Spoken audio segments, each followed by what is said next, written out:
Salam alaikum, bonjour. Dans cette partie du cours, c'est une suite du cours précédent où on avait présenté donc les processus.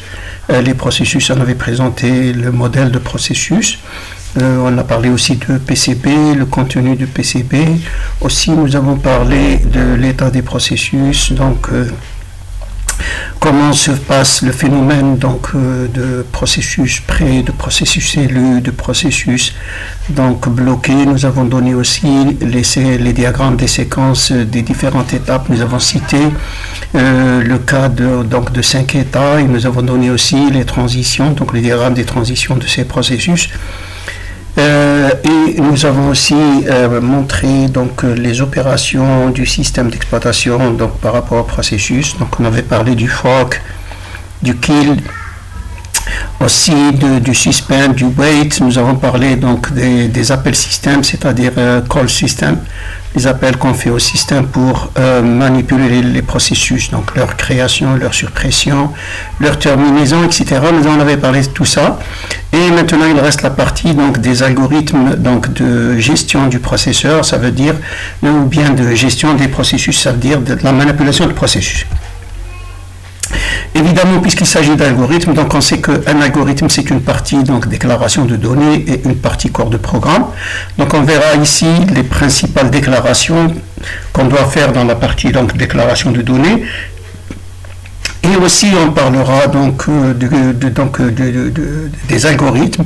Et on va essayer de les citer selon leurs caractéristiques qu'on va montrer et aussi leur utilité.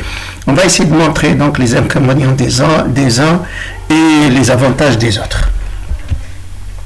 En structure de données, évidemment la structure manipulable c'est le PCB et on a besoin de la ready queue où on déclare la file des processus prêts et c'est une liste chaînée de PCB. Donc nous avons le header qui contient deux pointeurs, un pointeur sur la tête de liste et un pointeur sur la queue de liste. Évidemment ici pour la liste des prêts nous avons le PCB7 et le PCB2. PCB7 est prioritaire, c'est lui qui va prendre la main. Et PCB2, c'est lui qui sera le prochain après le PCB7. Nous avons en liste bloquée les processus en attente de l'unité 0, de l'unité 1 et du terminal. Nous remarquons que l'unité 1 est vide, il n'y a aucun processus en attente de l'unité 1. Par contre, les processus qui sont en attente de l'unité 0, nous avons le PCB3, le PCB4, le PCB6. Ça veut dire que le PCB3, il est en train d'attendre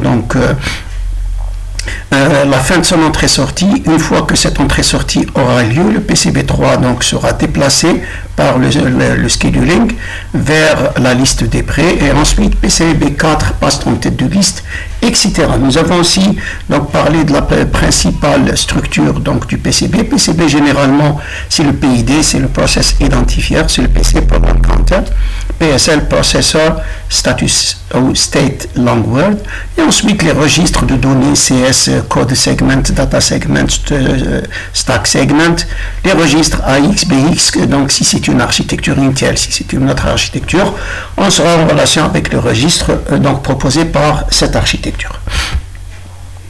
Donc avant de parler algorithme, nous devons remettre en cause le context switching, ça veut dire la commutation de contexte, et on va essayer de montrer ce qu'on avait dit la dernière fois dans le dernier cours, le passage par le dispatcher, comment se produit le phénomène de context switching. Ici, nous avons un processus P0 ici, qui va s'exécuter un processus P1. Nous voyons qu'on coupe l'exécution de P0, on passe à l'exécution de P1 et on remet la main à P0. Cette opération de sauvegarder le contexte de P0, charger le contexte de P1 et revenir au contexte de P0, je fais un switch entre le contexte de P0 et le contexte de P1, c'est-à-dire un context switching. Ici, évidemment, la partie système qui nous concerne ici, c'est le dispatcher principalement, même le système, puisqu'il y a des interruptions qui se produisent, et le dispatcher, c'est lui qui sera chargé de sauvegarder et de charger les PCB. Alors, là, c'est P0 qui démarre son exécution. P0 est en exécution jusqu'à l'arrivée, par exemple, d'une interruption en relâche. L'interruption horloge, dès qu'elle arrive, évidemment, donc on va donner la main au système. Et le système, que va-t-il faire? Il est obligé d'appeler une routine d'interruption qui se charge donc de gérer l'interruption horloge. Généralement, elle va remettre donc le compteur à 0, le quantum à 0, à la valeur du quantum, et on va essayer de décrémenter jusqu'à ce qu'on atteigne 0, et l'interruption horloge se déclenche une deuxième fois. Donc on donne la main au système. Le système, que va-t-il faire? Il va sauvegarder le PCB de P0, et là normalement on appelle le dispatcher va sauvegarder donc le PCB de P0. Il va donner la main à la routine d'interruption. La routine d'interruption va remettre à 0 le compteur donc, qui est égal à 0, le compteur horloge qui est égal à 0. Elle va le remettre à la valeur du quantum. Et ensuite, qu'est-ce qu'elle va faire? Elle va donc charger, redonner la main donc, au dispatcher, et le dispatcher va charger donc le PCB du processus P1. Maintenant, P1 étant chargé, P1 démarre son exécution. Il s'exécute évidemment aussi là, donc il y a un phénomène qui arrive, un appel système, une interruption, et on donne la main au dispatcher. Le dispatcher maintenant va sauvegarder le contexte de P1 et il va charger le contexte de P0. Une fois qu'il ait terminé ça, il redonne la main à l'exécution et à P0, donc à P0. Ce phénomène-là, on appelle ça un contexte switching. Pour les algorithmes maintenant, on va essayer de parler donc du diagramme qu'on avait donné la dernière fois. Le diagramme, donc si vous voulez, c'est un diagramme à 4 états, c'est à 4 transitions. Donc la première transition, donc ici, la deuxième ici, la troisième ici et la quatrième ici. Donc ici, les processus vont arriver dans la ready queue. Donc P1 entre en premier lieu, ensuite P2 se met derrière P1, ensuite P3 se met derrière P2. Et maintenant, que se passe-t-il? Je donne le CPU à P1. P1 va commencer à exécuter et P1 va demander donc une entrée-sortie. Et donc P1 quitte le CPU, P1 prend le CPU, donc et P1 est dans la file débloquée en attente de la fin de l'entrée-sortie. On remarque ici que l'entrée-sortie de P1 s'exécute en parallèle avec l'exécution de P2. P2 est sur le CPU et l'entrée-sortie est sur le périphérique d'entrée-sortie. L'entrée-sortie de P1 s'exécute en parallèle avec l'exécution courante de P2. Maintenant, donc P1 a terminé son entrée-sortie, il va se mettre en file d'attente. Donc des prêts, il revient à la file d'attente des prêts. Et P2, quant à lui, donc il va terminer son quantum et il va revenir à la suite de P1 sur la file d'attente. Et maintenant P3 prend l'exécution. Alors P3 est en train de s'exécuter et P3 donc il va donc créer un fils, il va attendre la fin de son fils. Une fois que le fils a terminé, P1 revient à la liste des prêts. Donc maintenant, il y a la quatrième transition où un processus donc, est en train de s'exécuter et il y a une interruption durant l'exécution de ce processus. Donc on va interrompre le processus, on va donner la main à la routine d'interruption. Une fois qu'elle a terminé, on redonne la main au processus qui a provoqué. Donc on va donner, c'est-à-dire là, l'interruption se produit, on sauvegarde le PCB, on va placer le PCB en queue de liste et on va attendre la fin de l'interruption et on reprend la tête de liste des listes prêts pour continuer l'exécution. Maintenant, les caractéristiques de ces algorithmes, évidemment, donc il y a l'équitabilité, l'efficacité, le temps de réponse, le temps d'attente et le rendement. L'équitabilité.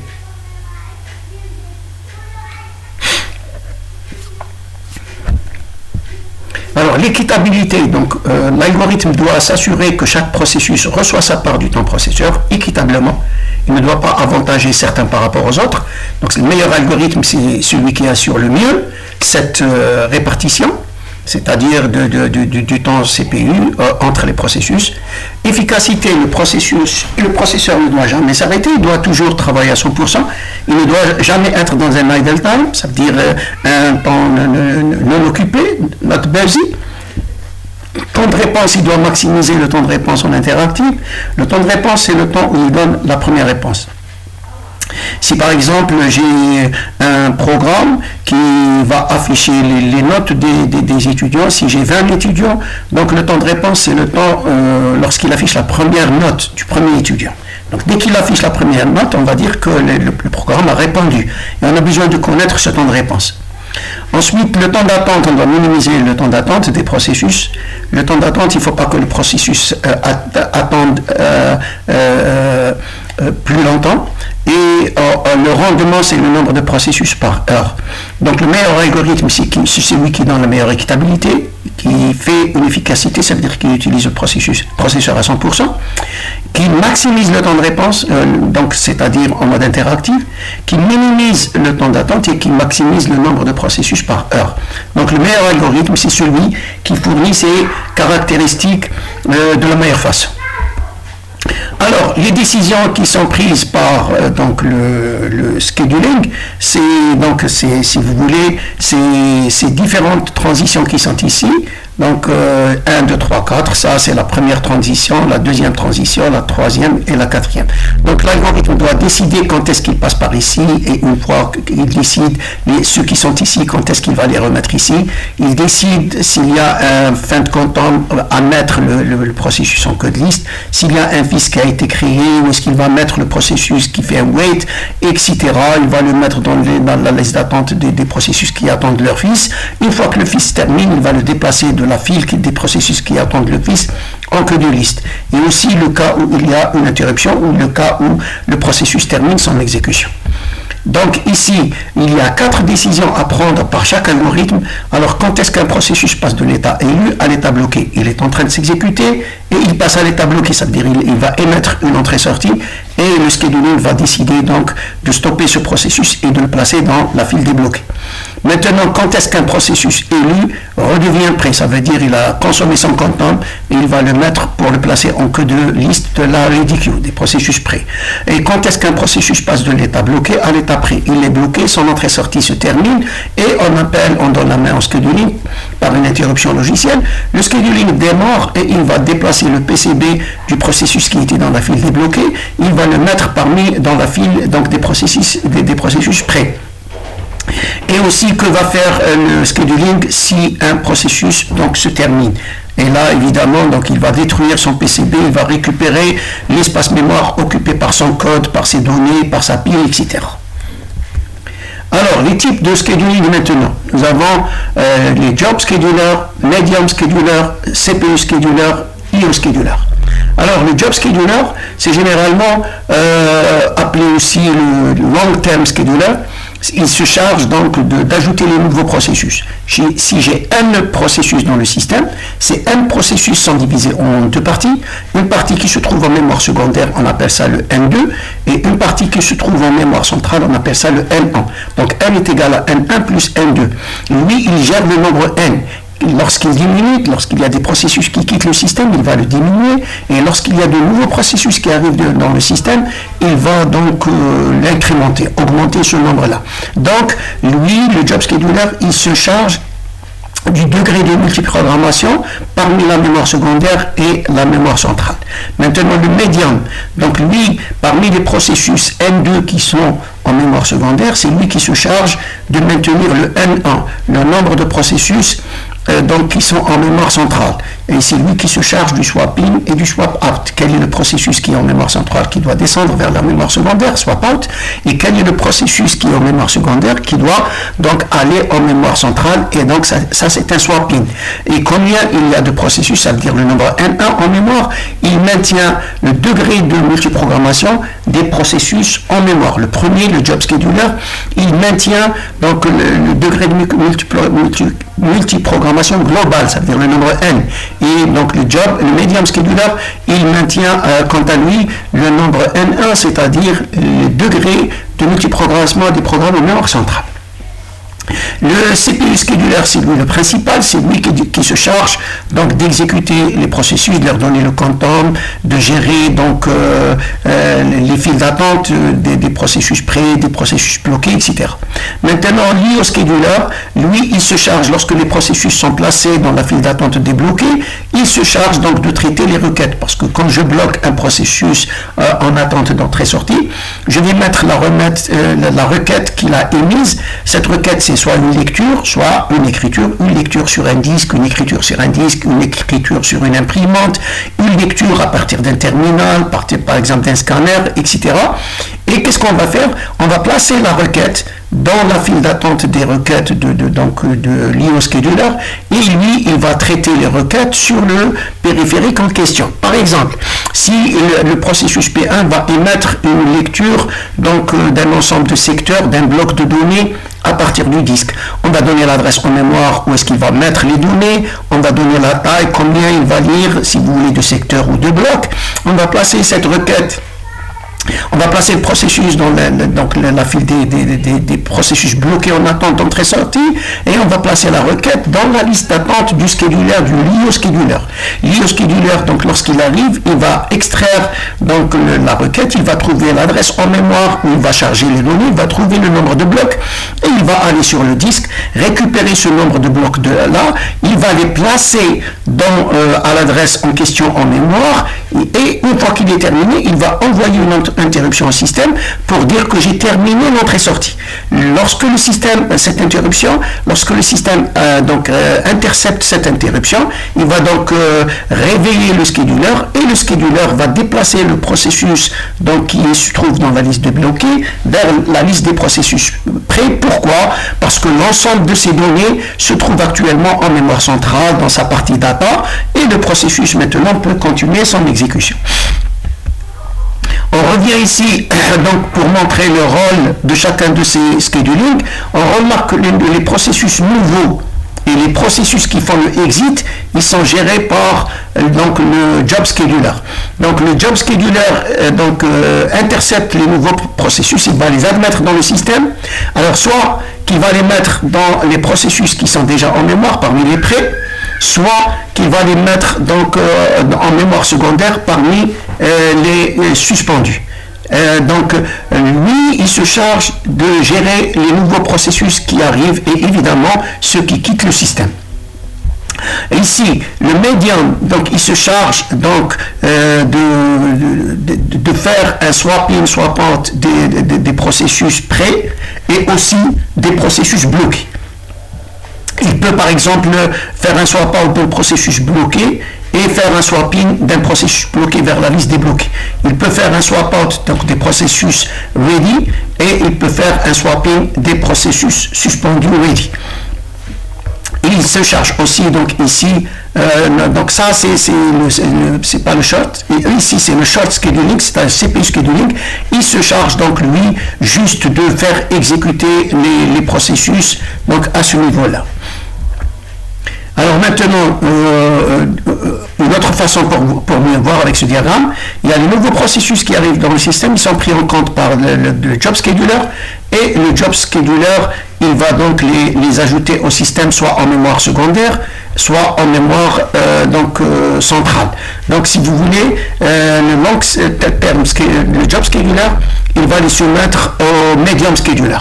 Donc il va les interpréter, il va mettre à jour ses files d'attente et il va les soumettre au medium scheduler. Une fois qu'il est terminé le medium scheduler, si vous voulez, il va intercepter le job scheduler pour maintenir ses files d'attente et éliminer ses processus. Le medium scheduler, lui, il se charge du swap-in et du swap-out, soit en mémoire secondaire, soit en mémoire centrale. Et là, nous remarquons que le CPU scheduler, c'est lui qui va faire transiter les processus de la file prêt vers l'exécution, vers la file bloquée, les ramener débloqués vers les prêts. Et donc le diagramme des transitions qu'on avait vu auparavant concerne plus le CPU scheduler. Maintenant, le job scheduler, il détermine quel programme il faut admettre dans le système et il contrôle le degré de multiprogrammation, si vous voulez, global. Et là, plus le nombre de processus est grand, plus le pourcentage de temps d'exécution est petit. Et donc, c'est lui qui va gérer ceux qui sont en mémoire secondaire et ceux qui sont en mémoire centrale pour minimiser un peu le nombre qui sont en mémoire centrale et permettre un peu leur exécution rapide. Parce que s'il fait charger tout le monde en mémoire centrale, on va remarquer que l'exécution devient de plus en plus lente. Donc, c'est à lui de gérer pour que les processus s'exécutent plus rapidement. Il doit garder certains en mémoire centrale et d'autres en mémoire secondaire. C'est la tâche du job scheduler pour sélectionner quels sont les processus qui doivent aller en mémoire centrale et quels sont les processus qui doivent rester en mémoire secondaire afin d'accélérer un peu l'exécution des processus. Le medium scheduler, donc lui, on avait dit que c'est la fonction principale, c'est la fonction de swapping, swap out, et lui, quant à lui, il gère le degré de multiprogrammation des processus en mémoire centrale pour accélérer leur exécution et pour mieux gérer la mémoire centrale. Le CPU scheduler, donc certains l'appellent aussi le dispatcher, alors que nous on avait dit que le dispatcher, son rôle c'est juste gérer le context switching, mais il y a certains qui confondent puisqu'il fait partie du scheduler. Ils disent que le scheduler se charge en même temps du context switching et en même temps donc du diagramme des transitions qu'on avait vu tout à l'heure et de la gestion des files d'attente des bloqués et de la file d'attente des prêts. Donc, parmi les scheduling, donc les 3 scheduling, les 4 scheduling, le plus fréquent, c'est le CPU scheduler. C'est lui qui s'exécute le plus fréquemment. Et donc, il est toujours intercepté par une interruption logicielle. On envoie une interruption logicielle pour lui donner la main et il passe donc en exécution.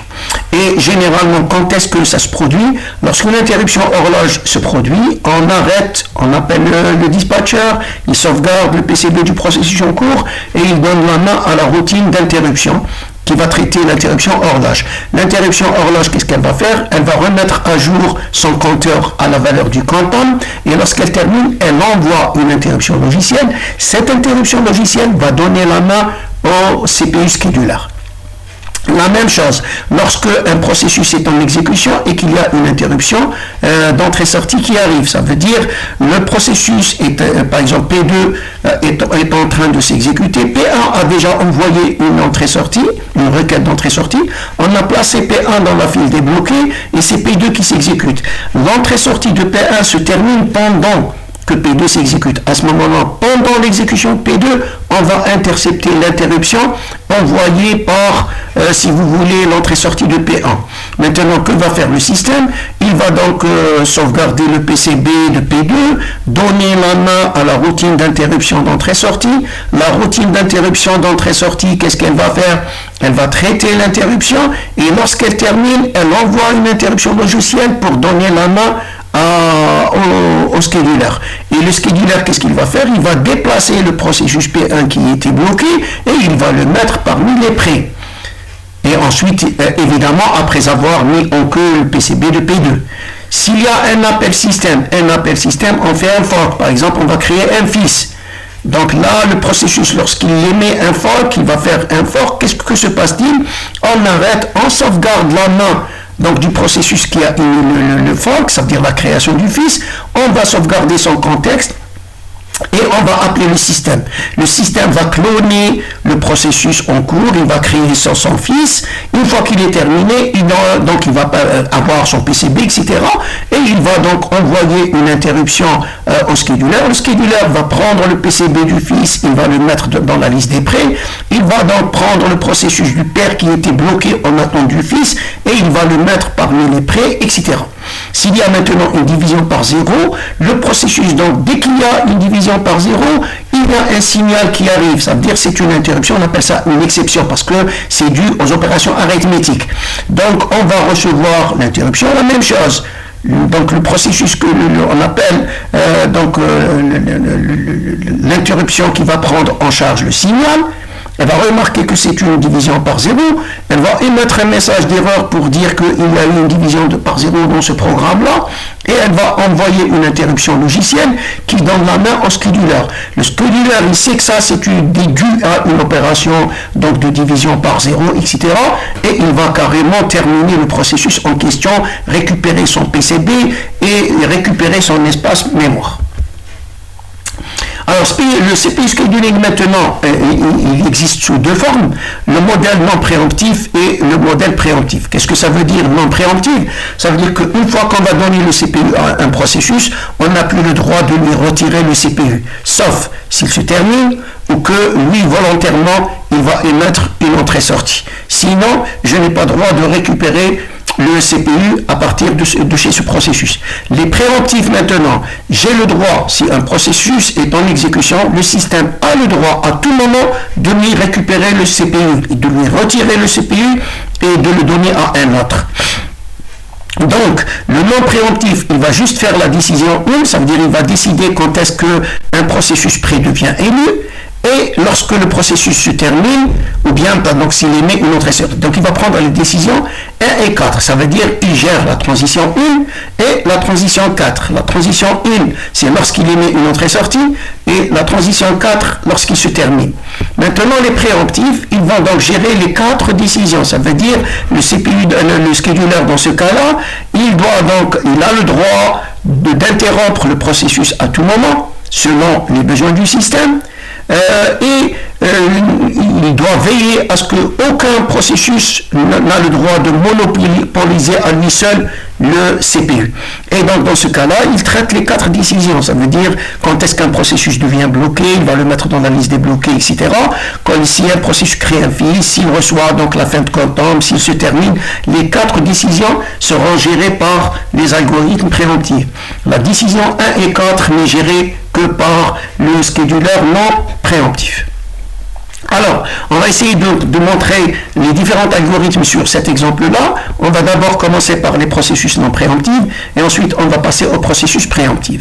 Alors, pour les processus non préemptifs, alors là, j'ai P1, P2, P2, P3, 4. Alors, P1, l'arrivée, c'est 2, 0, 2, 4, 6, 8. Ça veut dire que P1 arrive à 0, P2 arrive au temps 2, P3 arrive au temps 4, P4 arrive au temps 6 et P5 arrive au temps 8.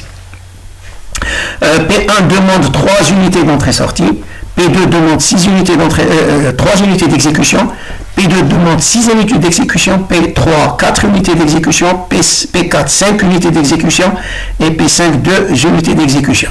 Comment on calcule ces unités-là? Supposez que P1 c'est un programme qui fait par exemple 1000 instructions, 1 million d'instructions machine, 1 million d'instructions machine, et que je suis sur un processeur MIPS qui fait 1 million d'opérations par seconde. À ce moment-là, P1 va faire donc 1 seconde. Ça, c'est une unité d'exécution. Maintenant, si par exemple P2 fait 5 millions d'instructions, donc si je divise 5 millions par 1 million sur le MIPS qui fait 1 million d'opérations par seconde, je vais avoir P2 qui fait 5, etc. Donc, je prends le nombre d'instructions du processus, c'est-à-dire des instructions machine, et j'en déduis en fonction de la vitesse de l'horloge du processeur, combien ce processus nécessite de temps CPU sur cette machine-là. Ici, j'ajoute une colonne qui est la priorité, parce que nous avons des algorithmes qui vont utiliser cette priorité pour arbitrer, si vous voulez, les processus. Les algorithmes non préemptifs, on en a 3, FCFS, SJF et Priority. Maintenant, on passe au premier. Le FCFS, c'est premier arrivé, premier servi, first come, first served. Alors celui-là, donc évidemment, il va prendre en compte uniquement les temps d'arrivée. Celui qui arrive le premier, c'est celui qui passe le premier. Par exemple, ici, P1 est arrivé le premier, P2 est arrivé donc après P1. Et donc P1, c'est lui qui passe d'abord en exécution. Une fois qu'il est terminé, c'est P2 qui passe. Une fois qu'il est terminé, c'est P3 qui passe. Une fois qu'il est terminé, c'est P4 qui passe. On va les intercepter selon leur ordre d'arrivée et on va les exécuter aussi selon ce même ordre. Alors, sur l'exemple qu'on a, donc on va prendre juste la colonne.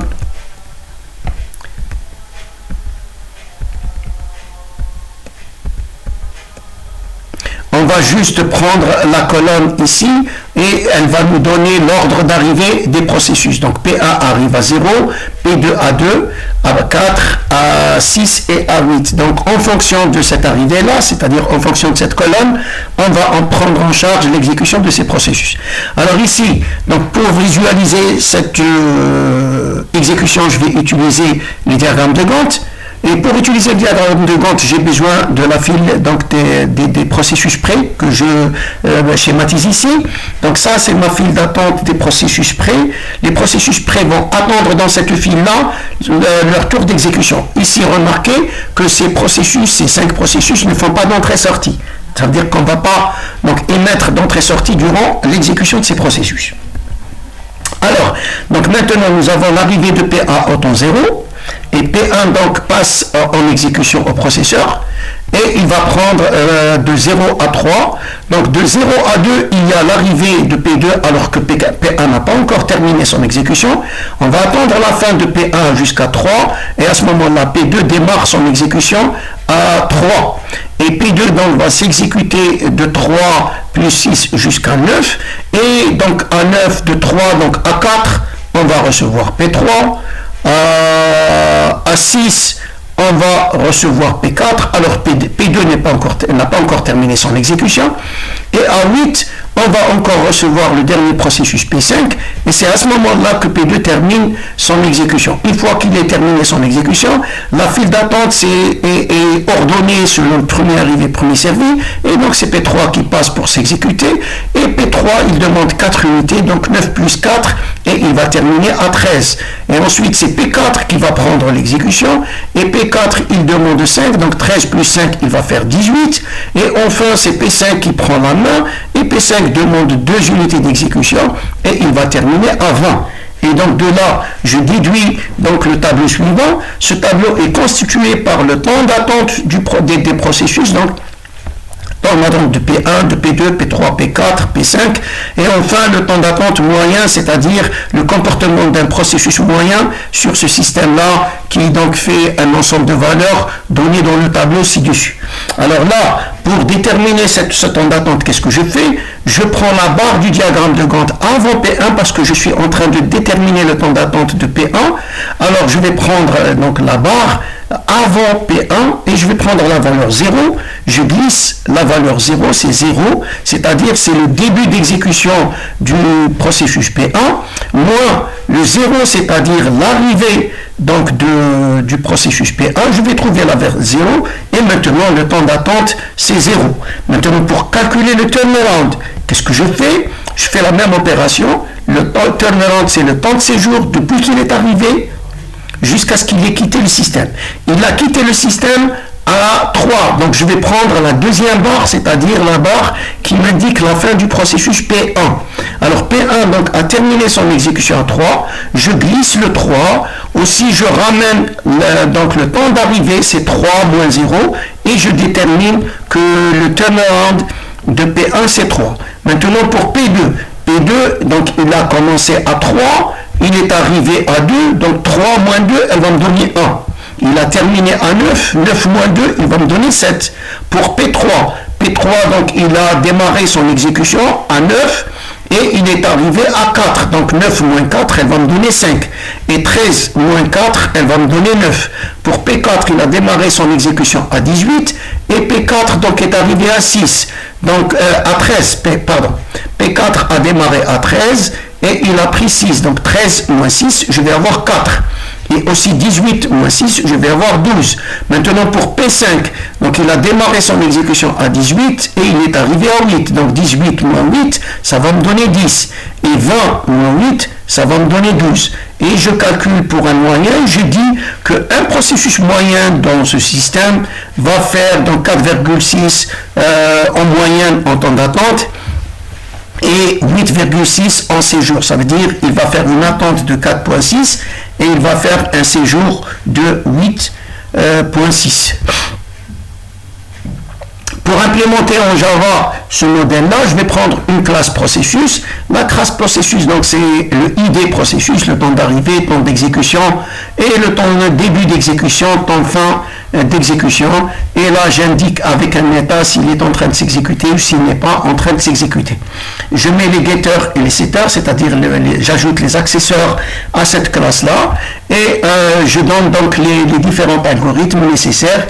Ici, donc j'ai des méthodes pour gérer donc les processus qui not yet executed, ça veut dire les processus jusqu'à présent qui ne sont pas exécutés. Et là, donc je calcule donc le temps minimum, temps arrivé minimum parmi les processus pour trier mes vecteurs. Et donc là, je gère la file to do, donc quels sont les processus qui vont s'exécuter. Ici, je gère la liste FIFO. Et là, je donne le scheduling. Ici, donc c'est ici que se passe le scheduling des processus, c'est-à-dire la gestion des différentes files. Et là, c'est le main. Et le main, donc, il va juste générer aléatoirement les temps d'arrivée des processus, il va les mettre en fil et ensuite il va afficher le résultat du diagramme de Gantt qu'on avait donné tout à l'heure. Maintenant, le SJF non préemptif. Le SJF non préemptif, c'est le shortest job first. C'est-à-dire les jobs les plus courts vont passer d'abord. Et ce système-là est non préemptif. Donc, je vais avoir P1. Donc P2, P3, c'est des processus qui arrivent. Ici, P1 est plus court que P2 et P2 est plus court que P3. Alors, s'il y a par exemple un processus P4 qui arrive, à ce moment-là, donc P4 va aller directement, donc P1 prend l'exécution et P4 donc passe avant P2 et P3 parce que P4 est plus court que P2, plus court que P3. Qu'est-ce que ça veut dire plus court? Ça veut dire que P2 par exemple demande 4 unités d'exécution, P3 demande 5 unités d'exécution et P4 qui vient d'arriver par exemple demande 3. Puisqu'il demande 3, il passe avant P2 qui demande 4 et donc il passe avant P3 qui demande 5. Et en supposant que P1 demandait 2, donc P1 est passé avant P4 et P4 prend sa place en tête de liste. Ici, ça veut dire que le SJF non préemptif va gérer la file des processus en attente. Donc la ready queue, il va la gérer en fonction de leur temps d'exécution et il fait passer le plus court d'abord. Diagramme maintenant. Je prends toujours la file d'attente et au temps 0, j'ai P1 et P1 donc va passer à l'exécution. Et P1, P2 arrive avant que P1 termine son exécution, ça veut dire au temps 2. Et maintenant, P1 va rester jusqu'à la fin parce que le système est non préemptif et que P1 a acquéri le CPU. Il va donc retenir le CPU jusqu'à la fin d'exécution. À 3, il n'y a aucun processus qui arrive et P2 va libérer la file d'attente qui devient vide et P2 démarre son exécution au temps 3. Comme le système est non préemptif, donc P2 va rester à s'exécuter jusqu'à la fin, c'est-à-dire 3 plus le temps d'exécution de P2 qui est 6, donc 3 plus 6, 9. Donc il va rester sur le CPU jusqu'à 9. Et entre-temps, à 4, il y a l'arrivée de P3. À 6, il y a l'arrivée de P4. Et à 5, il y a l'arrivée de P5. On remarque ici que la file d'attente est triée en fonction de ces arrivées-là. Pourquoi? Parce que P5 demande 2, il prend la tête de liste. P3, il demande 4, il vient après. Et P5 demande 5, c'est le dernier. Donc la file est triée en fonction des temps d'exécution des processus. Maintenant, donc le processus P2 termine à 9 et c'est P5 qui prend l'exécution. Et P5, comme il demande 2, il va se terminer à 11. Ensuite, P3 prend l'exécution. P3 demande 4, donc il va se terminer à 15. Et le dernier P4 qui demande donc 5, qui va se terminer donc à 20. Et là, donc aussi, je donne le diagramme de Gantt, la même chose. Donc, pour le temps d'attente de P1, je vais prendre la première barre, je prends le 0, je ramène le temps d'arrivée, je calcule la valeur et je la place dans le temps d'attente de P1. Je fais la même chose pour le turnaround, je prends la deuxième barre, c'est-à-dire la deuxième extrémité du diagramme, et maintenant, ça sera 3, et donc 3 moins l'arrivée du processus P1, ça va me donner 3, et donc je vais mettre à jour la valeur 3 du processus. Si maintenant je prends par exemple P2, P2 c'est 3, 9, et c'est la même chose, donc 3 moins 2 ça va faire 1, 9 moins 2 ça va faire 7, et donc la même chose pour le reste. Maintenant, l'algorithme priorité, cet algorithme-là, même s'il est non préemptif, il va donc traiter la file d'attente, il va la gérer, non pas en fonction des temps d'attente, mais en fonction de temps d'exécution, mais en fonction de la priorité. Attention ici, pour le SJF non préemptif, pourquoi l'utilité de cet SJF? Parce que l'inconvénient du FCFS, c'est qu'il pénalise les jobs courts. Ça veut dire s'il y a un processus long, par exemple P1 qui demande 20, qui arrive, et P2 qui demande 2, alors P1 est obligé d'attendre la fin de P2, l'exécution des 20 unités avant de s'exécuter. Donc cet inconvénient, il va pénaliser les jobs courts. C'est comme si je suis dans une route et que j'ai une ligne continue et que je suis en train de rouler à 120 et je me retrouve derrière une voiture qui roule à 60. Donc la voiture lente va me pénaliser, elle ne va pas me permettre de doubler. D'accord? Le SJF, qu'est-ce qu'il fait? Il propose une solution pour remédier à l'inconvénient du FCFS et de trouver un moyen de faire passer les jobs courts d'abord. Ça veut dire ceux qui demandent moins de temps, c'est eux qui passent d'abord. C'est comme si on crée une ligne discontinue pour permettre aux voitures qui roulent à 100 et à 120 de doubler les processus lents. Donc ça, c'est le principe du SJF. Essayer de faire passer les plus courts parce qu'ils étaient pénalisés par le FCFS. La même chose pour le processus ici, pour priority. Priority, donc j'ai un processus P1, P2, P3, et le processus prioritaire passe donc en tête de liste. Ici, par exemple, P1, c'est le plus prioritaire. P4 a une priorité élevée par rapport à P2 et il passe avant P2. Donc, selon ce diagramme-là, maintenant, comment elle a été déduite, cette priorité? Ça veut dire l'inconvénient du SJF, c'est comment donc savoir, parce qu'en ce temps-là, dans les années 50, où on avait appliqué cet algorithme-là, il n'y avait pas ce moyen de savoir comment calculer le temps, le CPU d'un processus. Et donc là, qu'est-ce qu'on avait fait? On a essayé de trouver une formule, donc qui va essayer de diviser le temps CPU demandé par le processus par le temps global. Ça va donner une valeur. La valeur, donc on va prendre la partie entière, et la partie entière, si vous voulez, va devenir la priorité du processus. C'est comme ça qu'elle a été calculée, la priorité du processus pour la première fois. Alors dans ce cas, on va prendre une file d'attente, et donc le processus P1 arrive à 0, au temps 0, il passe en exécution. Entre temps, de 0 à 3, il y a le processus P2 qui arrive. Comme le système est non préemptif, donc quelle que soit la priorité de P2, il ne peut pas retirer le processus à P1, le processeur à P1. Donc P1 va rester jusqu'à la fin de son exécution à 3, et comme il n'y a aucun processus qui arrive et que P2 est déjà en file, donc P2 passe en exécution, système non préemptif, et P2 va rester jusqu'à 9, ça veut dire 3 plus 6, il va rester jusqu'à 9. Donc de 3 à 9, il y a l'arrivée de tous les processus, P3 qui arrive donc à 4, et donc il y a P4 qui arrive, et P4 il a une priorité, donc P3 a une priorité de 2, P4 a une priorité de 1, et P4 va se mettre derrière P3. Et ensuite nous avons donc P5 qui a une priorité de 3 et qui passe avant la priorité 2 de P3. Donc dans ma file d'attente, je vais avoir P5, P3, P4, et c'est maintenant la fin de P2 à 9, et P5 prend la main. P5 va s'exécuter donc de 9 à 11, et à 11, donc c'est P3 qui prend la main, et P3 qui demande 4, donc 11 à 15, et en dernier lieu, nous allons avoir P5 de 15 à 20. Voilà, et maintenant je calcule de la même façon le temps d'attente. Donc je prends la barre, je ramène la valeur, je fais le moins, et je calcule et je place le résultat dans le temps d'attente de P1. Je fais la même chose pour le temps d'intermédiaire, je prends la deuxième barre, je glisse le 3, et maintenant je ramène ici le 0, donc le temps d'arrivée de P1, je calcule 3, et je place le 3 dans P1, je fais la même chose pour P2, P3, P4 et P5, je vous laisse le soin de vérifier les valeurs et de calculer le comportement d'un processus moyen.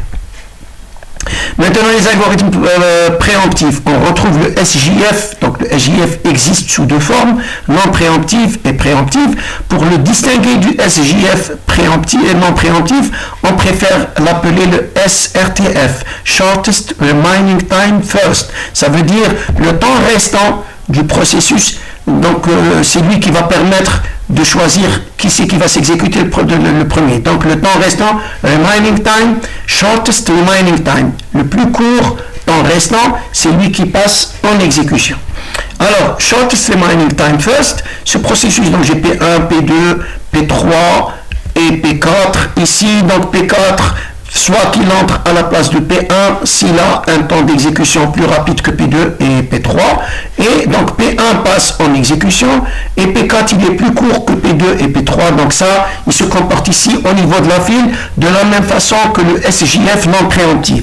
Mais par contre, si P5 arrive et que P5 est plus court que P1, Ça veut dire, supposer que par exemple P5 est en train de s'exécuter, P5 il a demandé donc 4, il a consommé une unité, il lui reste 3, et P2, P1 qui est en train de s'exécuter, qui demande 5, il a déjà consommé une unité, il lui reste 4, et P5 qui vient d'arriver demande 3. Que se passe-t-il maintenant? On retire la main à P1 parce que le système est préemptif et on va donner le CPU à P5 parce qu'il est le plus court. Et P1 va revenir dans la file d'attente, non pas en queue de liste comme dans la figure, mais à sa position relative à son temps restant dans la file d'attente. Alors, donc le diagramme ici, donc je vais avoir P1 qui arrive le premier au temps 0 et P1 donc va prendre la main pour s'exécuter et P2 arrive au temps 2 et donc P2 il demande un temps 6, P1 demande un temps 3, donc P1 va conserver le système parce que le temps restant à P1 au temps 2, il lui reste 1. Donc de 0 à 2, il reste 1 pour P1 pour terminer, et P2 demande 6. Je compare 1 et 6, et je remarque que le mining time de P1 qui est 1, le temps restant pour P1 qui est 1, c'est lui le plus petit, shortest. Donc le P1 va conserver le CPU jusqu'à 3. À 3, il n'y a aucune arrivée, et maintenant c'est P2 qui prend la main, et P2 donc va s'exécuter de 3 à 4 la prochaine arrivée. Donc à 4, j'ai l'arrivée de P3, et je remarque que P3 demande 4. Après une unité d'exécution, c'est-à-dire en temps 4, P2 a consommé 1 parmi 6, il lui reste 5. Et je remarque que P3 qui demande 4 est plus court que le mining time du P2 qui est 5. Donc, que va-t-il se passer? Comme le système est préemptif, donc P1 va retirer le CPU à P2. Donc, P3 va passer en exécution et P2 va revenir en file. Et P2, il lui reste 5 unités d'exécution dans son prochain passage. Alors, maintenant, à 4, P2 va démarrer son exécution et on va aller jusqu'à 6. Donc, entre 4 à 6, il y a donc à 6 l'arrivée de P4. Alors, à 6, P3, il lui reste 2 unités. Et P4 qui vient d'arriver demande 5 unités. Donc il ne peut pas lui retirer le processus, il ne peut pas retirer le processeur à P3 et il va se mettre derrière P4 parce que derrière P2 parce que P2 demande 5 et P4 demande aussi 5. Mais comme P2 est arrivé en premier lieu et qu'il est déjà dans la file, P4 va se mettre derrière. Ensuite, on va aller jusqu'à la fin d'exécution à 8. À 8, il y a l'arrivée de P5. Et comme P5 demande 2, donc il va passer avant P2 et P4 qui demandent quant à eux 5-5. Et donc P5 est passé en tête de liste parce que je suis en SJF, c'est-à-dire non préemptive, c'est-à-dire que le plus court passe d'abord. Et maintenant, c'est P5 qui passe. Et donc P5 demande 2, on va aller jusqu'à 10. On ramène P2 pour continuer son exécution. P2 maintenant il lui reste 5, donc il va aller jusqu'à 15. Et enfin on ramène P4, donc de 15 à 20, et c'est la fin d'exécution.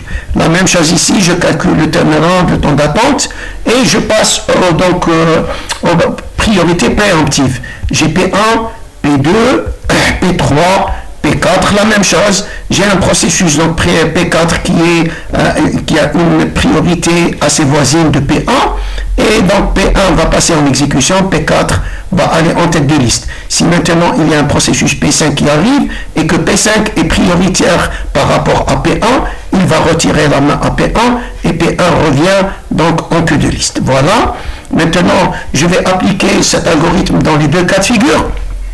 Le cas où 4 est la plus prioritaire et le cas où 1 c'est la plus prioritaire. Donc j'ai la priorité croissante, priorité décroissante. Je peux décroître 4, 3, 2, 1 et je peux croître 1, 2, 3 et 4. Ça veut dire que 1 est le moins prioritaire, ensuite 2, ensuite 3, ensuite 4 et donc vice versa. Donc ici je vais prendre ma file d'attente, j'ai P1 qui arrive de 0 au temps 0. Comme il est seul dans le système, il va passer en exécution. Et j'ai P2 qui arrive au temps 2. Maintenant, je compare la priorité de P4, de P2 qui est 4, et de P1 qui est 3. Et comme P1 est prioritaire, ça veut dire la priorité 3 est prioritaire à 4. Donc que se passe-t-il? P1 conserve le CPU et P2 reste en file d'attente. Au temps 3, que se passe-t-il? Il y a donc P2 qui rentre en exécution et P2 va rester en exécution jusqu'au temps 4. Le temps 4, il y a P3 qui arrive et P3 donc il a une priorité 2 et la priorité 2 est prioritaire par rapport à P2 qui a une priorité 4. Donc P2 au temps 4, P3 va prendre la main à P2, donc il entre en exécution et P2 se retrouve en file d'attente au temps 4. Alors P3, il va rester en exécution jusqu'à 6. Et 6, on remarque qu'il y a au temps 6, il y a, si vous voulez, l'arrivée de P4, et P4 est prioritaire par rapport à P3, parce que la priorité de P4 c'est 1, et la priorité de P3 c'est 2.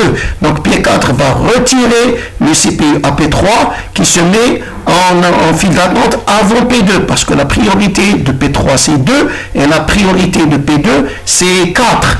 Et donc P3 passe dans la file d'attente avant P2. Et donc P4, comme il est le plus prioritaire avec une priorité 1, il va rester à s'exécuter de 6 plus 5 jusqu'à 11. Et donc là, entre-temps, à 8, j'ai l'arrivée de P5. Comme P5 a une priorité 3, donc qui est inférieure à la priorité 2 de P3, et qui est donc supérieure qui est inférieur à la priorité 4 de P2 et supérieur à la priorité 2 de P3. Donc P5 va se mettre entre P3 et P2. Priorité de P3 c'est 2, priorité de P5 c'est 3 et priorité de P2 c'est 4. Donc on va les ordonner dans la file en fonction de la priorité. Et évidemment, maintenant c'est P3 qui passe en exécution.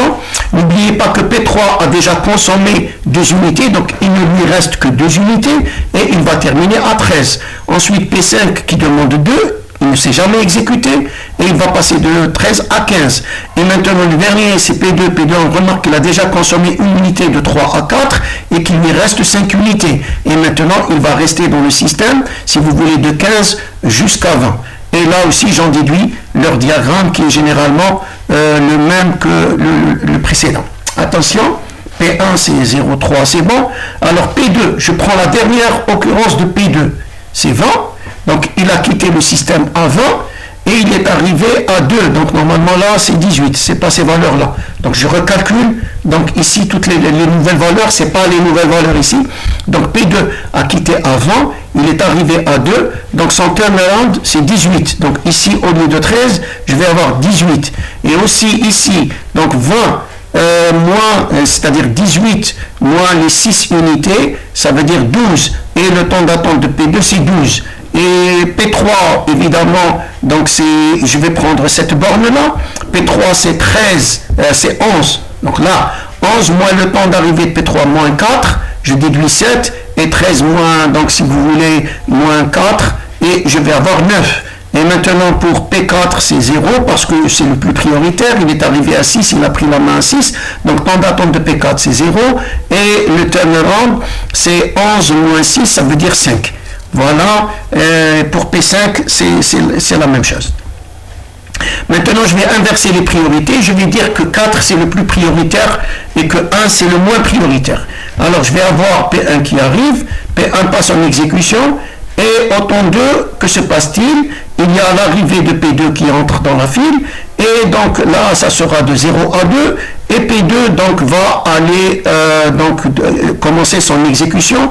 Et P1 revient donc dans la file d'attente. Voilà. Comme P2 c'est le plus prioritaire parce qu'il a la priorité la plus élevée, 4, il va rester jusqu'à 9. Donc entre temps à 4, il y a P3 qui arrive. Et P3 donc il a une priorité de 2, il va se mettre derrière P1 dans la file. Ensuite il y a P4 qui arrive. P4 il a une priorité de 1, donc il se met derrière P2 qui a une priorité de 2. Et enfin il y a P5 qui arrive. Et P5 comme il a une priorité de 3, il va se mettre derrière P1. Et maintenant l'ordre d'exécution lorsque on termine avec P2. P2 qui prend 6, de 2 à plus 6, il termine à 8. Et maintenant, ça sera P1 qui passe. Et P1, il a déjà consommé 10 unités, il lui reste une seule, donc il termine à 9. Et c'est P5 qui passe, P5 qui demande 2 qui termine à 11. C'est P3 qui passe, et P3 qui demande donc 4 qui termine à 15, et c'est P4 qui passe, qui demande 5 et qui termine à 20. Voilà, le calcul c'est à vous donc de le faire, normalement il est correct ici. Alors P1, P1 il termine à 9, et donc il débute à 8, donc je vais dire il termine à 9, alors 9 moins le temps d'arrivée, donc le temps de séjour c'est 9, et 9 moins 3 ça fait 6, donc le temps d'attente c'est 6. Donc c'est correct. Pour P2, c'est le plus prioritaire, donc temps d'attente 0 et turnaround égal à 6. Pour P3, il a terminé son exécution à 15, il a quitté le système à 15, alors 15 moins 4, donc son séjour c'est 11. Et 11 moins 4, ça va faire 7. Et donc le reste des calculs est correct. Maintenant, le temps de réponse donc le rapport response ratio, ça veut dire le rapport. Comment on va calculer ce rapport? C'est le waiting time, W, c'est le temps d'attente plus le temps de service, c'est-à-dire temps d'exécution. Je fais le temps d'attente plus temps d'exécution divisé par le temps d'attente plus temps d'exécution divisé par le temps d'exécution. Et donc je calcule, c'est la formule utilisée ici. Je ne vais pas m'attarder sur cet algorithme parce qu'il existe dans ces deux formes, mais généralement le plus utilisé, c'est le non préemptif. Voilà la formule. Maintenant, au départ, c'est P1 qui arrive de 0 à 3. Si je ne prends pas de fil d'attente, je calcule directement. Je calcule. Alors, le temps d'attente, c'est 0, plus 3, le temps CPU, divisé par 3, ça fait 1. Comme il est tout seul, il passe en premier lieu. Et en deuxième lieu, je vais avoir P2. P2, donc, il a un temps d'attente 0 et il a 6. Et comme P1 est en train de s'exécuter, donc il ne va pas lui laisser le CPU, il va avoir 1, 1. Donc le RR, c'est le RR de P1 est égal au RR de P2 et donc P1 conserve le CPU. Alors maintenant la même chose, P2 est en train de s'exécuter et il y a donc l'arrivée de P3 et la même chose, donc je vais avoir 1, 1 et donc là aussi c'est P5. Pourquoi P5 avant P4? Parce que le temps d'exécution de P5 est plus court que celui de P4. Enfin je vais avoir P4 et j'utilise, donc ici il suffit juste de prendre la formule et de l'appliquer donc aux algorithmes. Alors maintenant le round robin, donc là il s'agit de prendre la file d'attente et d'allouer un quantum par processus. Alors donc je vais allouer un quantum Q ici, le quantum Q, chaque processus va prendre un quantum et il va revenir en file d'attente. Souvenez-vous que ces processus avec lesquels on est en train de travailler ne vont pas émettre d'entrée-sortie. Alors le P1 il va prendre un quantum, lorsqu'il consomme son quantum il va passer en queue de liste, P2 va prendre un quantum, lorsqu'il consomme son quantum il va passer en queue de liste, etc. Alors, je vais appliquer l'algorithme pour un quantum égal à 2 et je démarre avec ma file d'attente. Et là, donc j'ai P1 qui arrive et donc P1 donc, va aller en exécution, il va prendre 2. P2 qui arrive, il va prendre 2 et P1 revient à la file d'attente. Voilà, donc P1 est arrivé en premier lieu, il est passé en exécution, il a pris un quantum de 2, de 0 à 2, et au temps 2, il y a l'arrivée de P2. Donc ici, on avantage donc, les processus qui arrivent par rapport aux processus qui sont déjà dans le système. P1 est déjà dans le système, et P2 c'est un nouveau venu, donc le nouveau venu c'est lui qui passe donc en exécution. Donc P2 prend la main, et P1 revient en file d'attente. Au temps donc 4, que se passe-t-il? Au temps 4, il y a l'arrivée de P3, et P3, donc, il est directement intercepté, mis en file d'attente derrière P1, et maintenant c'est P1 qui monte pour l'exécution, et P2, donc, qui revient en queue de liste. Voilà. Et P2 revient derrière P3, donc, qui est entré dans la file d'attente après P1. Et comme P1 ne demande qu'une unité, il a déjà consommé 2, il lui reste 1, donc je vais lui donner la moitié du quantum, de 4 à 5. Donc à 5, il n'y a aucune arrivée, et c'est P3 qui passe en exécution, et P3 donc va prendre 2 unités, et P1 quitte le système. D'accord? P1 quitte le système, et donc de 5 à 7, il y a P4 qui arrive à 6, et P4 se met derrière P2 en file d'attente. Voilà. Ensuite, P3 revient derrière P4, et P2 va prendre un nouveau quantum jusqu'à 9. Et 9, donc jusqu'à 9, et à 8, il y a l'arrivée de P5, à 8, et donc à 9, lorsque P2 se termine, il va se mettre derrière P5 en donc de liste. Maintenant, j'ai devant moi la période qui va se répéter, c'est-à-dire P4, P3, P5, P2, P4, P3, P5, P2, P4, P3, P5, P2. Je vais répéter ça indéfiniment jusqu'à donc la fin d'exécution de tous les processus. Donc c'est P4 qui passe, et P4, donc il va prendre un comptant de 2, et il va avoir 11, et P4, n'oubliez pas qu'il demande 5, donc il lui reste 3. Et maintenant P3 qui demande, donc il a déjà consommé 2, je lui donne ici de 11, et P3 termine.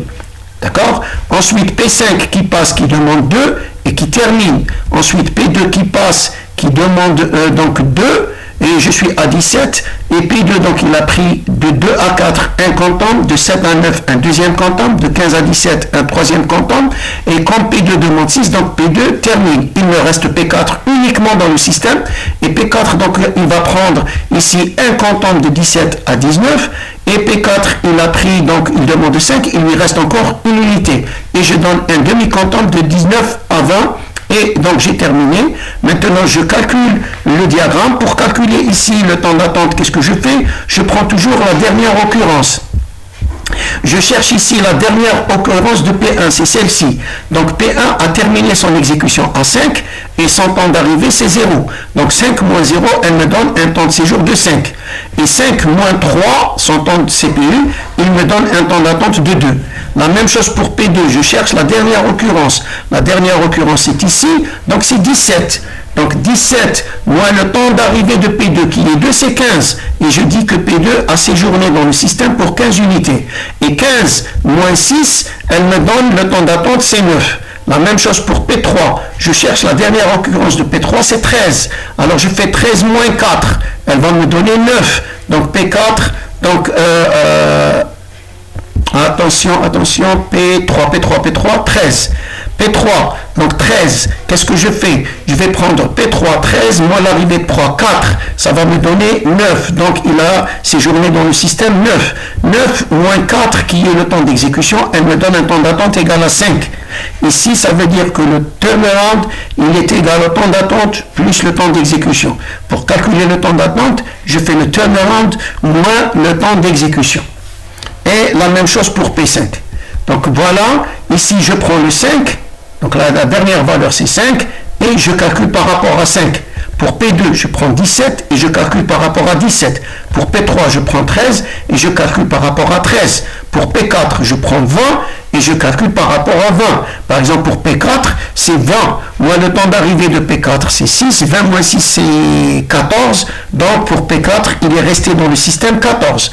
Et je prends le 14 moins 5 et j'ai le temps d'attente de 9 pour P4.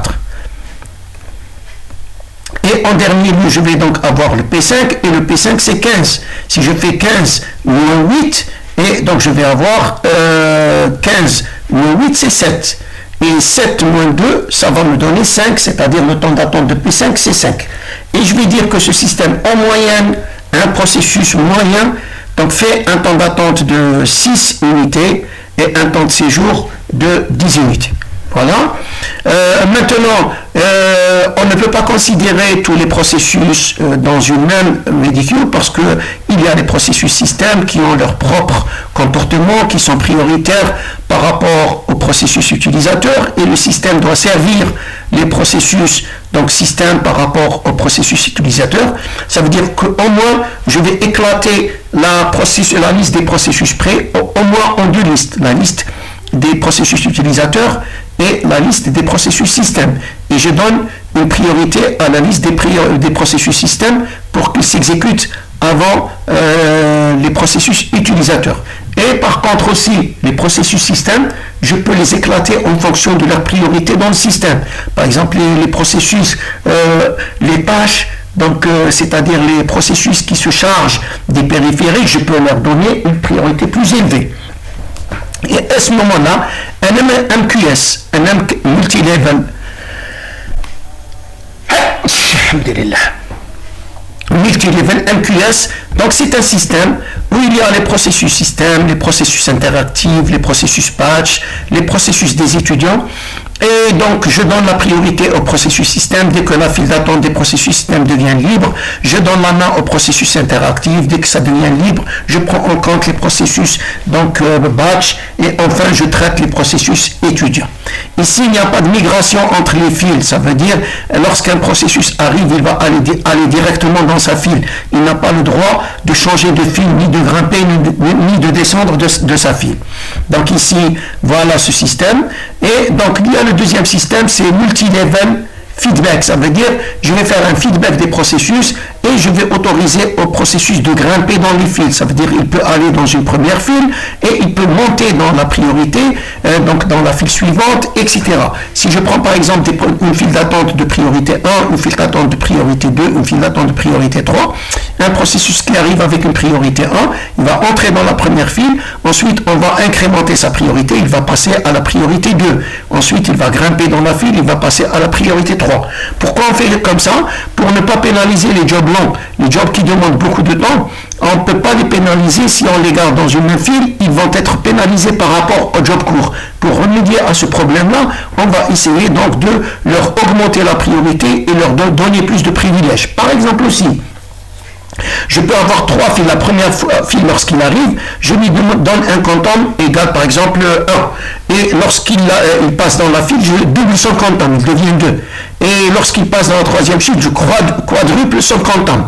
Alors là, en arrivant, il va s'exécuter avec un quantum égal 1. Lorsqu'il prend un quantum, il passe dans la deuxième file. La prochaine fois, il va prendre 2 quantums. C'est-à-dire un quantum égal à 2, c'est-à-dire 2 quantums de la première file. La prochaine fois, il va prendre 4 quantums. Donc je suis en train d'augmenter le quantum pour permettre aux jobs longs d'accélérer un peu leur exécution. Voilà, donc ici, les processus ont le droit de grimper d'une file à une autre.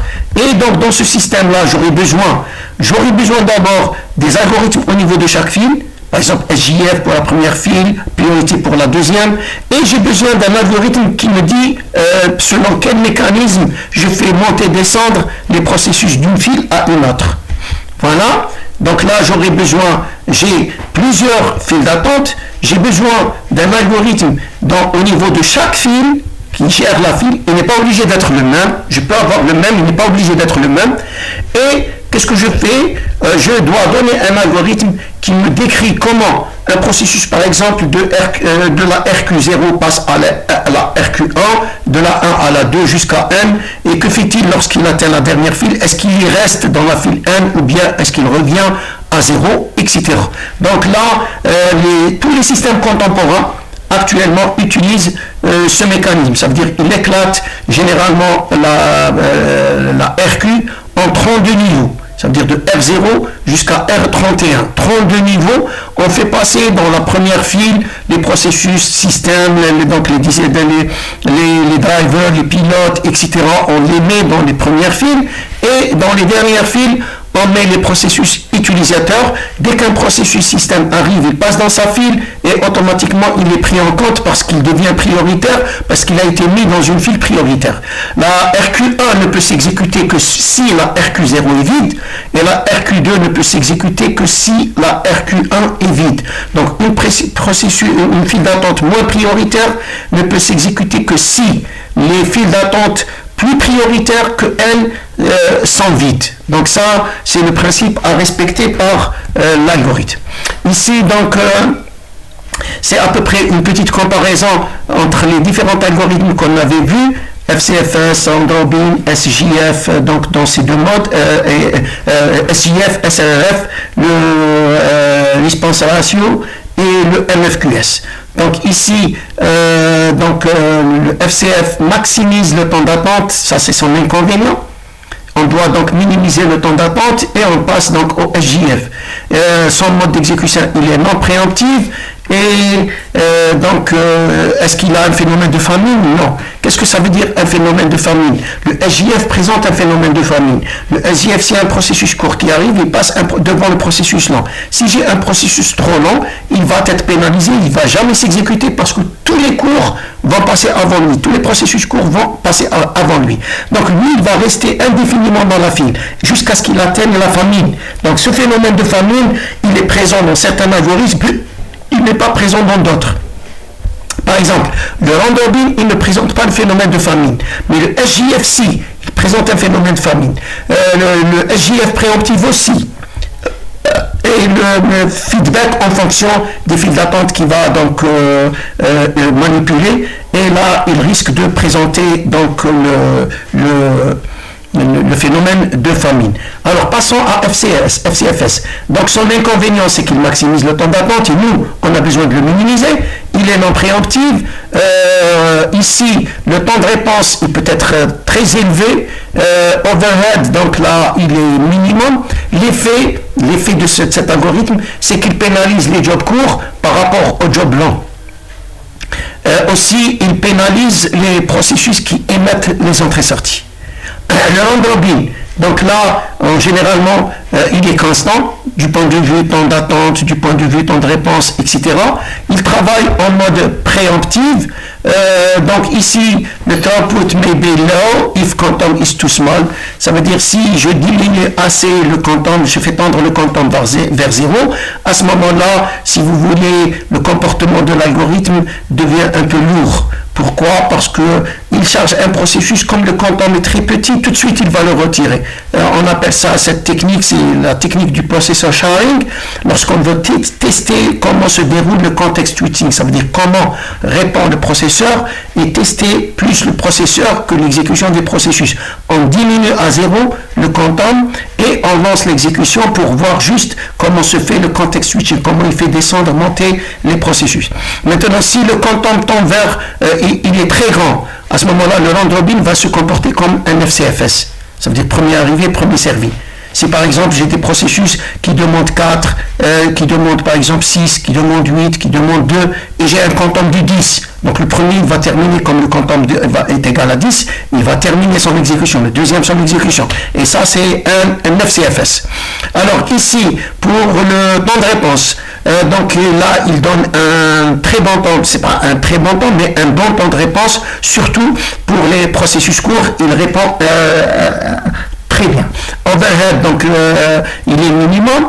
Et pour l'effet sur les processus, donc le traitement est donc est correct. Il ne pénalise ni les longs ni les courts. Donc le meilleur, c'est le round robin, c'est pratiquement le plus utilisé dans les algorithmes courants. Et il est donc